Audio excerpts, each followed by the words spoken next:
तुंगनाथ मंदिर पंच केदार में से एक केदार जहां भगवान शिव की भुजाओं की पूजा की जाती है और ये भगवान शिव का सबसे हाईएस्ट मंदिर है इन द वर्ल्ड।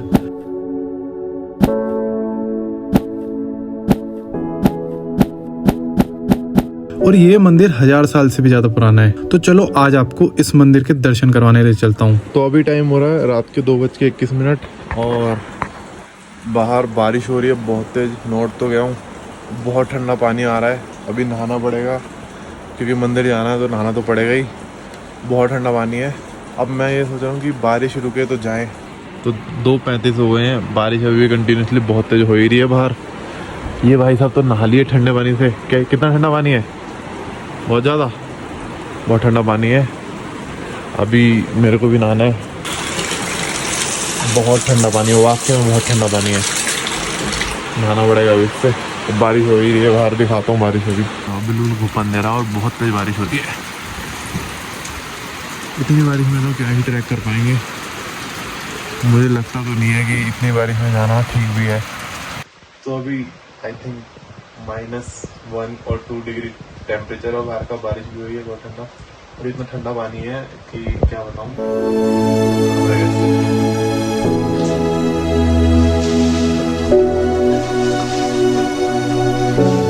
तो टाइम हो गया 3:51।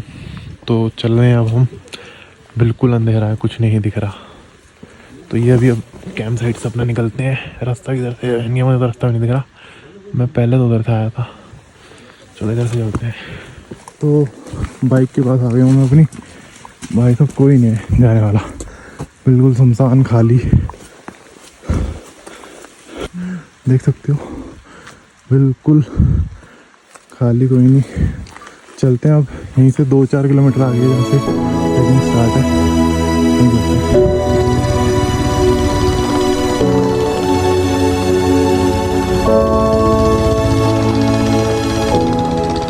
तो टाइम हो गया 4:20 जो हम ट्रैक शुरू कर रहे हैं। हर हर शंभू।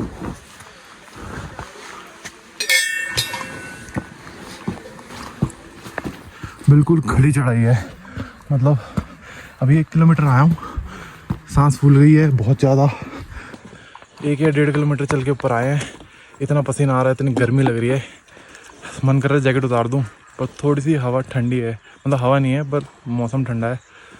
और हाफ बाजू की टी शर्ट है, तो बीमार होने के चांसेस हैं, तो इसलिए अभी नहीं उतार रहा। थोड़ा सा पसीना सूखे नॉर्मल हो तब जैकेट उतारूँगा। बाकी मैं अभी दिखाता हूँ आपको उस साइड व्यू कैसा है।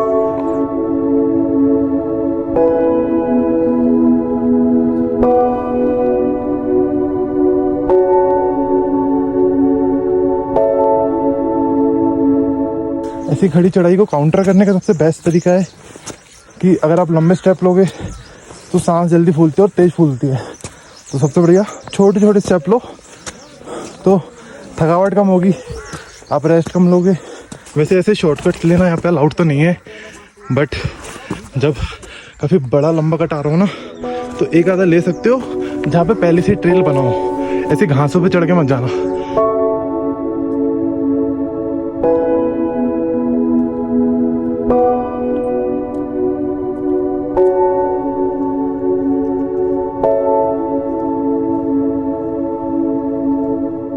वैसे मुझे लग रहा मंदिर आ गया वहाँ सामने, वो वाइट बिल्डिंग है जो, उसके पास ही मंदिर है। उधर उधर वहीं पे लग रहा मंदिर। तो अभी टाइम हो रहा है 6:20 और मंदिर दिखना शुरू हो गया है, हो रहा मंदिर। तो हमें मंदिर तक आने में पूरे 2 घंटे लग गए हैं। बहुत प्यारी वैली है। खच्चर पे ट्रैक करना बड़ा रिस्की है। ये खच्चर अभी गिर गया, वहाँ चढ़ाई से नीचे गिर गया खच्चर, वो सामान गिरा पड़ा है, सारा खच्चर के ऊपर था। तो ये मंदिर की एंट्री गेट है यहाँ पे, और यहाँ पे लिखा हुआ भी है कृपया आप अपने जूते चप्पल यहीं उतार के जाएं। आप चाहो तो दुकान वालों के यहाँ पे रखवा दो। तो मैंने यहाँ से प्रसाद लिया, वहीं रखवा दिए। बाकी यहाँ पे भी सेक्शन है, यहाँ पे आप जूते उतार के जा सकते हो। ओम शिव शिव शिव हरे शिव शिव शिव। अभी मैं हूँ चोपटा तुंगनाथ मंदिर में। बहुत अच्छे से दर्शन हुए। मैं सुबह सुबह निकल गया था और अभी क्या कहते हैं, पंच केदार में से 2 केदार मेरे पूरे हो गए हैं, केदारनाथ और तुंगनाथ। बाकी अब अगली बार ट्राई करेंगे रुद्रनाथ जाने की। अब इसके आगे थोड़ा कोहरा लगा हुआ बट फिर भी ट्राई करते हैं, शूज़ पहनते हैं और कुछ खाते हैं, उसके बाद चलते हैं चंद्रशिला ट्रैक पे, उसकी टॉप पे। तो ये जस्ट मंदिर की एंट्री है, इसके बगल में ये शॉप है, यहाँ पे प्रसाद भी ले सकते हो और खाना पीना भी कर सकते हो, नाश्ता वाश्ता। और इनके पास रूम भी अवेलेबल हैं और ये रूम के प्राइस बता रहे हैं कि 3500 से 4000 है एक नाइट के, जिसमें 4-5 आदमी उसमें रुक सकते हैं। तो यानी कि 4 लोग रुकते हैं और 4000 लेते हैं, तो 1000 रुपये पर पर्सन पड़ेगा। और जस्ट मंदिर के बिल्कुल साइड में ही है। तो अभी दर्शन वगैरह तो बहुत अच्छे से कर लिए हैं। अभी बारिश हो रही है बाहर बहुत तेज, तो ब्रेकफास्ट कर लेते हैं यहाँ पे। ये मैंने एक आलू प्याज का पराठा लिया है, साथ में एक चाय ली है, ये 80 रुपये का है और ये 30 रुपये की चाय है। तो टाइम हो गया 8:11 और बारिश अभी रुकी नहीं रही है, कंटिन्यूसली बारिश हो ही जा रही है काफ़ी तेज़। तुंगनाथ टेम्पल के पास ही मैं खड़ा हूँ, यहाँ पे ये शॉप है, इसके पास ही सारे लोग अभी शेड में ही वेट कर रहे हैं कि बारिश रुके। कुछ लोग जाके दर्शन कर रहे हैं, बट मुझे नहीं लगता कि इस कंडीशन में चंद्रशिला ट्रैक पे जाया जाएगा। बट मैं अभी वेट करूँगा 10 बजे तक, अगर बारिश रुक जाती है तो मैं चंद्रशिला ट्रैक करने जाऊँगा। ये ट्रैक है पूरा जाने का चंद्रशिला पे, और ये बिल्कुल लैंड में खाई है यहाँ से नीचे। तो बस चंद्रशिला पीक पे पहुँचने वाला हूँ मैं, अभी थोड़ा सा रह गया है, देख सकते हो। ज़्यादा व्यूज़ तो नहीं दिख रहे हैं।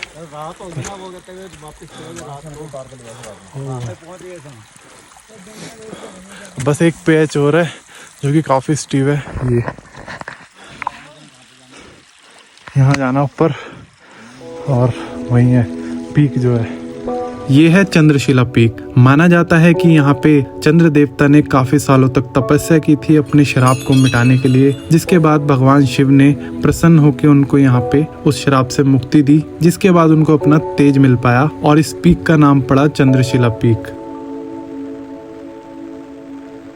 तो अभी टाइम हो रहा है 10:24 और चंद्रशिला ट्रैक में करके आगे होती बारिश में। और देखो मंदिर पे लेट होने में कितनी लंबी लाइन लग जाती है और काफ़ी भीड़ हो जाती है, काफ़ी लंबी लाइन लगी हुई है। बाकी बारिश बहुत तेज हो रही है, अब तो हम सीधा नीचे जा रहे हैं और जितना हो पाया उतना हो गया। अब फिर प्लान करेंगे नेक्स्ट टाइम सर्दी के टाइम पे आने का, जब स्नोफॉल का टाइम होता है उस टाइम पे। तो बस ऑलमोस्ट ट्रैक ख़त्म हो ही गया, बस एंड आने वाला है। बहुत प्यारा ट्रैक है, बहुत प्यारा। यहाँ पे बच्चे, बूढ़े, आंटियाँ, अंकल सब आए हुए हैं। धीरे धीरे आराम आराम से करो, आराम से हो जाता है ट्रैक। तो अभी टाइम हो गया 12:09। तो बारिश अभी भी कंटिन्यूसली उतनी ही तेज़ी में हो रही है, थोड़ी सी धीरे हुई थी थोड़ी देर पहले। तो 12:09 पे ट्रैक कंप्लीट हो गया है। वापस मैं नीचे आ गया हूँ जहाँ से शुरू किया था। तो कल शाम को तो जब मैं आया था तो काफ़ी अंधेरा हो गया था और मैं आप लोगों को कैंप साइट नहीं दिखा पाया था कि कहाँ पे मैं ठहरा हूँ। तो ये पूरा चौपटा से थोड़ा सा पहले, जहाँ से क्या कहते हैं तुंगनाथ का ट्रैक स्टार्ट होता है, उससे थोड़ा सा पहले यहाँ पे काफ़ी सारे कैंप्स हैं। तो मैंने स्टे किया था यहाँ पे चौखम्बा कैंप होम स्टे में। तो काफ़ी अच्छे कैंप्स हैं, मैं अभी दिखाता हूँ सारे कैंप्स, और काफ़ी रीज़नेबल भी हैं और काफ़ी अच्छा खाना भी मिलता है। तो मैं अभी बाकी आपको कैंप्स दिखा देता हूँ सारे कैसे हैं। क्या प्राइस है भैया इसके? प्राइसेस है 12,000 से 1500 पर पर्सन है। अच्छा डिनर और ब्रेकफास्ट रहता है। अच्छा, वाईफाई ठीक है। तो यहाँ के इन कैंप्स के प्राइस हैं 1000 से 1500 रुपये, वेरी करता है पर पर्सन। और जिसमें ब्रेकफास्ट और क्या कहते हैं डिनर इंक्लूड रहता है, और वाईफाई और hot water both are available. और ये सेक्शन है, यहाँ पे बैठ के डिनर कर सकते हो। और ये इनके कैंप साइट है। ये 1 2 3 4 कैंप हैं ये, और एक ऐसा वाला कैंप लगा रखा है इन्होंने वहाँ पे। तो ये कैंप साइट है। प्राइस मैंने आपको बता दिए, बोर्ड की फ़ोटो मैंने आपको दिखा दी, उस पर नंबर है, लोकेशन है। बाकी मैं आपको कैप्शन में भी नंबर मेंशन कर दूँगा, आप यहाँ पे आ सकते हो और कैंप आने से पहले यहाँ पे अपने प्री बुक कर सकते हो। वैसे बहुत बड़ी प्रॉपर पूरा एरिया कैंप साइट्स का ही है, काफ़ी सारे कैंप्स हैं यहाँ पे, अलग अलग लोगों के हैं, अलग अलग नाम से। बाकी मैं इसमें रुका था, तो ये मेरा इस कैंप का रिव्यू है। बाकी यहाँ का खाना बहुत टेस्टी है, मैंने कल रात को डिनर किया था तो बहुत बढ़िया खाना बना रखा था। कल शाम को मैं दिखा नहीं पाया तो मैंने कहा अब दिखा देता हूँ। जो सिंगल कैंप है इनका वो ये वाला है, ये मैं आपको अंदर से दिखाता हूँ। 2% टेंट है ये बेसिकली, और ये इनका किचन एरिया है, और ये यहाँ पे ये पूरा किचन एरिया ही है। और उधर अगर कोई इसमें रुकता है तो उसके लिए उधर वॉशरूम है। बाकी जो वो वाले कैंप है उनके अंदर ही इंटरनल वॉशरूम है। तो ये चौखंबा कैंप स्टे वालों का ये 2% टेंट है, ये भी रेंट पे आप ले सकते हो।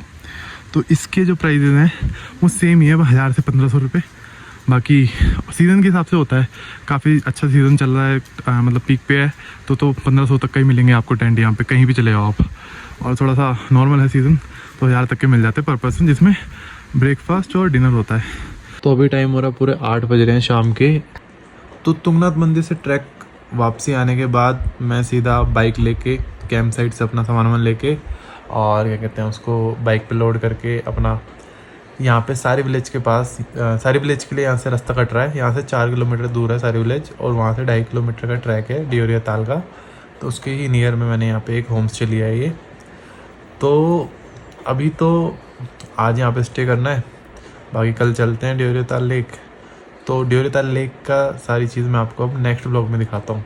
तो आज का ब्लॉग यहीं ख़त्म करते हैं। Thank you, bye. बाकी ये हमारा रूम है जो हमने लिया है। अभी थोड़ा सा सामान सारा फैला पड़ा है, कपड़े वपड़े टांग दिए जो गीले हुए थे, और इधर वॉशरूम है, और इधर अपना रूम है ये छोटा सा। एक सिंगल बेड वहाँ लगा हुआ है, एक डबल बेड यहाँ लगा हुआ है। 3 लोग आराम से सो सकते हैं इस रूम में, जो कि मुझे अभी 1000 रुपये का पड़ा है। तो ये यहाँ पे होम स्टे में ये आज रात का हमारा डिनर है, जो 150 रुपये की एक थाली है, जिसमें आलू और मिक्स वेज की सब्ज़ी है, दाल है, 4 रोटी हैं, थोड़े चावल हैं और सलाद है। तो डिनर करते हैं और फिर सोते हैं आज टाइम से, सुबह थोड़ा जल्दी उठना है। मैंने एक चीज़ देखी है, पहाड़ी इलाके में आओ तो आपको कुछ बढ़िया मिले ना मिले, पर आपको दाल चावल बहुत बढ़िया मिलेंगे। यार क्या दाल बना रखी है, इतनी टेस्टी दाल है, इतनी टेस्टी दाल है ये, देखो इतनी बेहतरीन दाल है ये, बहुत बढ़िया बना रखी है। दाल चावल और प्याज बहुत बढ़िया, बहुत अच्छी बना रखी है, मज़ा आ गया। ऐसे कल वहाँ पे कैंप पे भी मिली थी दाल, बहुत बढ़िया, दाल चावल बहुत बढ़िया लग रहे थे अभी भी।